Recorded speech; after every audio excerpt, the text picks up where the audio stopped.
Para entrar ya en materia de la tragedia, no voy a referirme mucho al origen de la tragedia. Surge en torno al culto de Dionisio, es lo que se sabe, pero hay varias teorías al respecto, ¿no? En la lírica coral, ¿no es cierto?, en los cantos de los poetas también se dice que está el origen de la tragedia. Me voy a referir si es que alcanzo un par de tragedias en particular, donde la tragedia de una u otra manera nos remite a la condición y a la precariedad del ser humano. Y a esto que hemos hablado, a esta ausencia de los dioses, o a este destino inclemente, o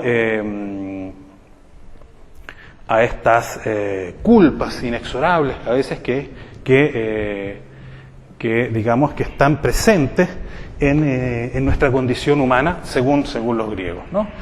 La primera de ellas, bueno, vamos a hablar acerca de Edipo, muy resumidamente.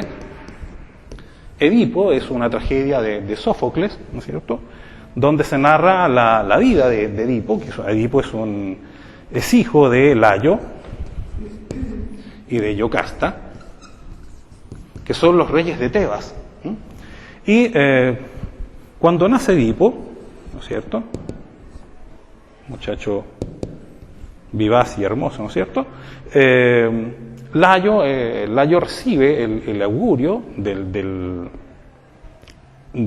oráculo, que le dice que su hijo lo va a asesinar y se va a casar con su mamá. Entonces, lo que hace es una cosa terrible, ¿no es cierto?, le perfora los talones y pasa unas cuerdas acá y se lo pasa a uno de sus pastores y le dice que lo vaya a dejar al monte Citerón. Y ahí, ¿no es cierto?, va a ser abandonado Edipo. Sin embargo, el pastor se conduele de este destino, de este pobre bebé, y se lo entrega a otro pastor, a un pastor de la ciudad de Corinto, quien lo lleva a Corinto, donde es adoptado por el rey de Corinto, que se llama Pólibo, y su esposa Mérope.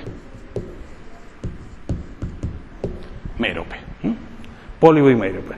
Entonces, Edipo, ¿no es cierto?, va a crecer como hijo de Pólibo y Mérope, ignorante absolutamente de cuál es su origen.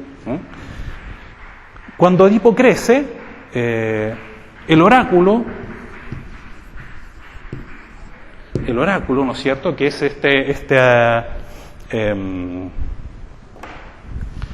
esta voz del destino, le dice a Edipo que él va a matar a su padre y se va a casar con su madre. Y Edipo, que es una buena persona, que es un muchacho, es un hombre, ya es un adulto, ¿no es cierto?, que es un hombre consciente, obra en razón y se va de Corinto para que no se cumpla este oráculo.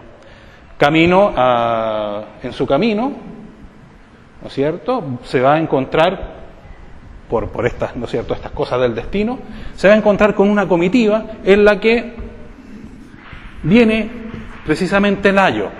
Ahí se va a producir un enfrentamiento, lo van a querer sacar del camino y Edipo va a matar a Layo, va a matar al que es su padre, ¿no? Mata a Layo.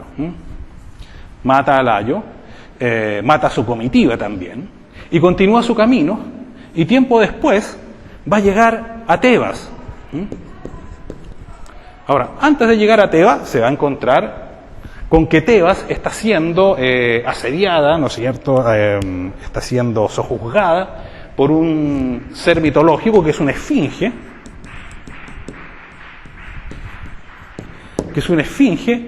que le impide el paso a todo aquel que no resuelva sus acertijos. Y Edipo, ¿no es cierto?, y hasta el momento nadie ha logrado vencer a la esfinge, ¿no es cierto?, nadie ha logrado vencer a la esfinge, por lo tanto la población de Tebas está aterrorizada.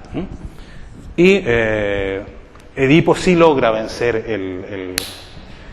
¿cómo se llama?, el acertijo, ¿no sé?, el enigma de la esfinge, ¿no? que es el famoso, que ustedes seguramente lo conocen, ese que dice que criatura es la que cuando en la mañana camina en 2 pies, en 4 pies, a mitad del día camina en 4 y al finalizar el día camina en 3. Y que es el ser humano, es el ser humano, ¿no es cierto? Porque cuando es niño gatea, después cuando es adulto caminan 2 pies y después con un bastón, ¿no? Entonces, a través de este acto, Edipo libera a Tebas y es recibido como un salvador y le concede, ¿no es cierto?, que se case con Yocasta, que es su madre. El desenlace de la tragedia, ¿no es cierto?, nos va a mostrar que cualquier cosa que haga Edipo, cualquier intento por revertir este destino fatal, va a ser infructuosa. Incluso cuando ya Edipo es ¿no es cierto?, es rey de Tebas, ¿no es cierto? Cuando Edipo es rey de Tebas, hay una peste terrible que asola a Tebas, que somete a Tebas, y a raíz de esta peste se intenta buscar una causa, y el oráculo dice que la peste no va a terminar hasta que no se haya descubierto quién asesinó a Layo. Han pasado años, ¿ya? Edipo ha tenido hijos con Yocasta, tuvo 4 hijos, Antígona, ¿no es cierto?, Ismene, Polínices y Teocles. Entonces, Edipo se ofrece como el primero para ¿no es cierto?, saber quién es el asesino. Dice, hay que condenar a este asesino, hay que justiciarlo. Si yo sé, digamos, aquí mismo, luego lo condenaría a muerte, etcétera, etcétera. Pero nada de lo que hace Edipo lo libera de su suerte final, ¿no? La suerte final es que él, en un momento de la tragedia que se llama anagnórisis,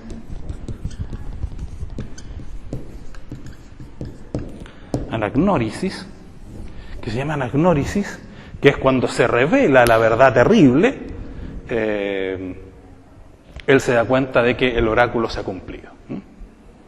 Yocasta se suicida y Edipo se perfora los ojos, ¿no? ¿no? Previa a esta anagnórisis, Yocasta se entera por las señales de los datos que van recibiendo, ¿no es cierto?, que el oráculo se cumplió. Yocasta se entera antes y le dice, no quiera saber, qué pasa aquí con esto, no quiera saber, pero Edipo quiere saber, ¿no? Y el querer saber lo lleva a su condenación. Eso es entonces Edipo, la tragedia de Edipo, y me voy a referir muy brevemente a Antígona. Sí.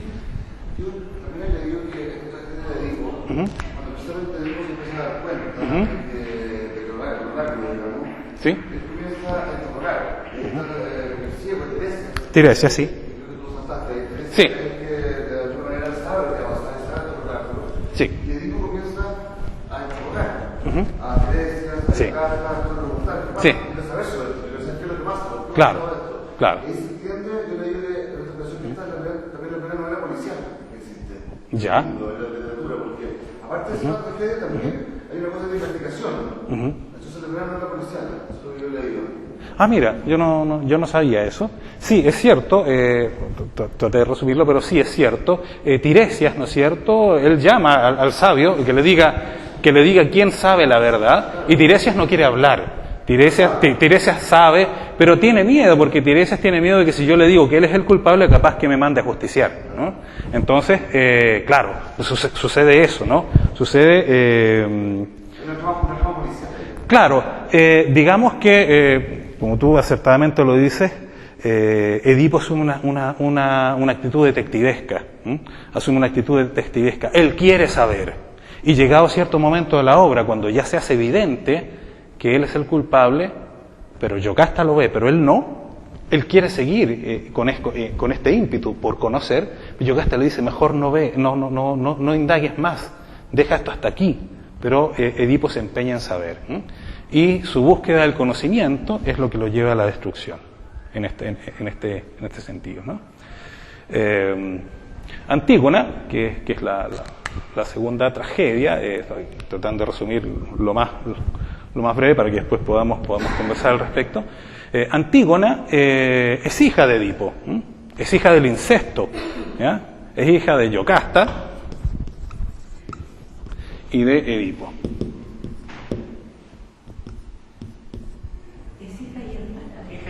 Es hija y hermana, claro. Es hija y hermana, claro.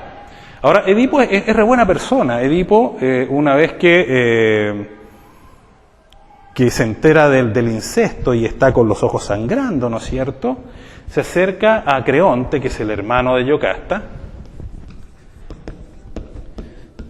Creonte, y ciego, ¿no es cierto?, ciego, le pide, déjame tocar a mis hijas, ¿ya? Y si le pide que las deje tocar, es porque las ama, son sus hijas hermanas. Él acaba de enterarse esta verdad terrible, son sus hijas hermanas, pero él quiere tocarlas porque las ama como padre. Ahí lo fuerte de esa escena. Y le pide que por favor las cuide, porque en la sociedad griega, donde la mujer literalmente no cortaba ni pinchaba, la mujer estaba relegada al hogar, a coser, cocinar y criar los hijos. ¿Ah? Bueno, era ese el rol de la mujer. Más encima, con la mancha del incesto, nadie se iba a casar con ella. Entonces, le pide que las cuide. Bueno, Antígona, los hijos de Edipo, que son Eteocles y Polínices. Tenemos acá a Eteocles y acá a Polínices, ¿ya? ¿No es cierto? Eteocles y Polínices se parecen porque son hermanos, ¿no? Eteocles y Polínices son los que tienen que quedarse a cargo del gobierno de la ciudad de Tebas, de la cual Edipo ha partido al exilio. Ahora, Polínices y Eteocles van a repudiar a Edipo una vez que se enteran de esta, ¿no es cierto?, de la trama de esto del incesto. Y Edipo los va a maldecir. Edipo los va a maldecir y les va a decir que ellos van a terminar sus días asesinándose el uno al otro. Entonces, Polínices y Eteocles, para repartirse el gobierno de Tebas y evitar, ¿no es cierto?, esta maldición que les manda su padre, dice, bueno, vamos a gobernar un año tú y un año yo. Y parte, ¿no es cierto?, Eteocles. Parte gobernando Eteocles. Pero al terminar su año, Eteocles no devuelve el poder. No se lo pasa a Polínices. Entonces, Polínices se va furioso y se va a Argos. Se va a otra ciudad, a Argos, reúne un ejército y vuelve a atacar Tebas, ¿no? Y eso es la trama de otra tragedia que se llama Los 7 contra Tebas, ¿no? Antígona parte cuando ya esta batalla ya ha terminado y efectivamente Polínices y Eteocles han muerto los dos luchando, ¿no?, entre sí. ¿No? Y Tebas no ha caído, Tebas se ha sostenido como ciudad, ¿no? Entonces, quien gobierna ahora es Creonte, el tío de Polínices y Eteocles, y decreta que a Eteocles, que es el defensor de la ciudad, se le entierre con todos los ritos funerarios, con todo el respeto que corresponde, y que a Polínices se le deje tirado, ¿no es cierto?, para que su cuerpo, pobre Polínices, ¿no es cierto?, para que su cuerpo sea devorado por las fieras. Ante esto, Antígona, que es hermana de Polínices y Eteocles, hija de Edipo, ¿no es cierto?, se va a rebelar. Y va a decir, los dioses disponen que uno respete los ritos funerarios de sus difuntos, ¿ya? Y no puede haber un rey o un gobernante que se oponga por sobre esta ley. Y Antígona se rebela y entierra a Polinices. Creonte, ¿no es cierto? Hay toda una trama para saber quién lo hizo hasta que finalmente se sabe que es Antígona. Creonte encara a Antígona y Antígona le dice, sí, yo lo hice porque los dioses imponen que respetemos los ritos funerarios de nuestras familias y no hay gobernante que pueda contravenir esto. Entonces Creonte la condena a Antígona a morir en una caverna, a morir encerrada en una caverna. La dejan en una caverna, le dan con una piedra y ahí está destinada a morir. Ahora, Creonte, ¿no es cierto? Aquí tenemos a la pobre Antígona, acá adentro, ¿no? Ahí está. ¿No es cierto? Ahí está la pobre Antígona adentro. Creonte tiene un hijo que se llama Hemón y que es un joven guerrero, ¿no es cierto? Es un joven guerrero, vamos a poner un escudo, ¿no? Y que es el enamorado de Antígona.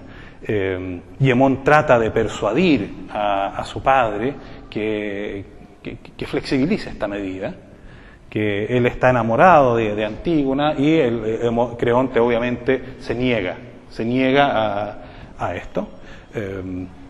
Hemón finalmente va a esta caverna donde está encerrada Antígona y la encuentra ahorcada. Antígona se ahorca, ¿no es cierto? Antígona se ahorca y él al ver este espectáculo se suicida. En el intertanto, Tiresias, el mismo Tiresias, ¿no es cierto?, de Edipo, ha tratado de persuadir a Creonte que rompa esta inflexibilidad de su postura,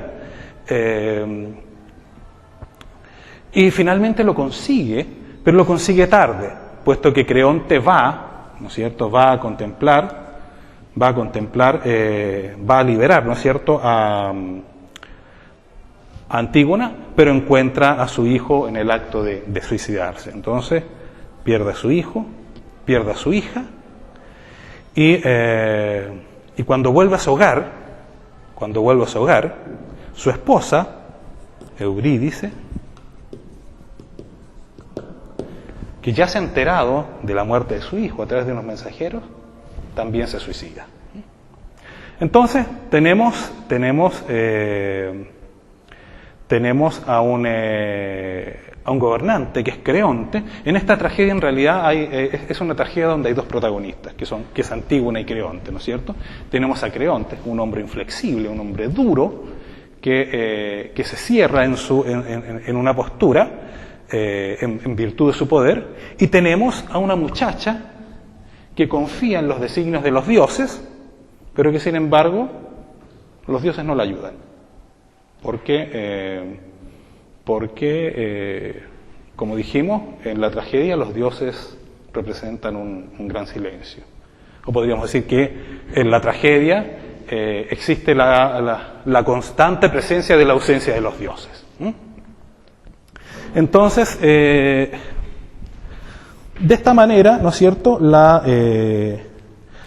tragedia instala esta noción de la precariedad y de la condición de la vida en un universo histórico en que Atenas consolida su democracia, y una democracia que va a terminar finalmente en una guerra civil. Es decir, una democracia que siempre se va a ver amenazada por factores históricos, por factores políticos y por fuerzas externas.